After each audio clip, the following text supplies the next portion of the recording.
Hello friends, আবারও একটা নতুন ব্লগ নিয়ে চলে আসলাম। তো 6টা থেকে প্র্যাকটিস করানোর পরে 10:30 নাগাদ একটু বসি নিজের ব্রেকফাস্টটা নিয়ে। তো আমার ব্রেকফাস্টে তেমন কিছুই থাকে না। আমি আগের একটা ভিডিওতে বলেছিলাম যে আমি রাতের বেলা ভিজিয়ে রাখা ছোলা সেটাই সকালবেলা নিয়ে যাই, আর ওটাই আমার ব্রেকফাস্ট। তো ওটা খাই।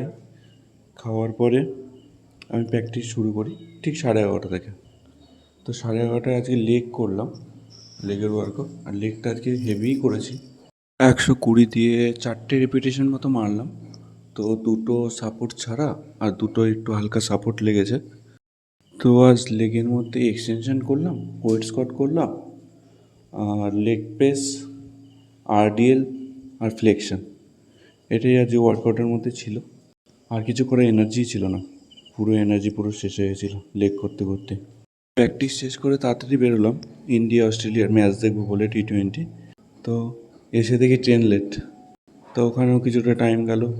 তারপর নৈহাটি স্টেশনে ব্রিজ কভার করতে যেখানে লাগে 2 মিনিট, সেখানে আজকে 5 মিনিট লেগে গেছে। পায়ে এত পেন হচ্ছিল। কোনোরকম গ্যারেজ থেকে সাইকেলটা নিলাম, নিয়ে মাকে ফোন করলাম যে খেলাটা চালিয়ে রাখার জন্য। তো বাড়ি এসে দেখি বাবাই নিজে খেলা নিয়ে বসে রয়েছে। তো মার আর চালাতে হয়নি। তো আমি বাড়ি ঢুকেই জাস্ট দেখি যে লাইটনিং হচ্ছে। তো তার জন্য খেলাটা কিছুক্ষণের জন্য বন্ধ রাখলো। তো আমি ভাবলাম এই সুযোগে যাই, নিচে ফ্রেশ হয়ে নিই, তাহলে আরামসে বসে খেলাটা দেখতে পারবো। তারপর এসে দেখি বৃষ্টি নেমে গেছে। তো খেলাটা তার জন্য আরও কিছুক্ষণ পিছিয়ে গেল। আমি ভাবলাম যে তাহলে একটুখানি ভিডিওটা এডিট করে নিই, তারপরে খেলাটা দেখবো আবার যখন স্টার্ট হবে।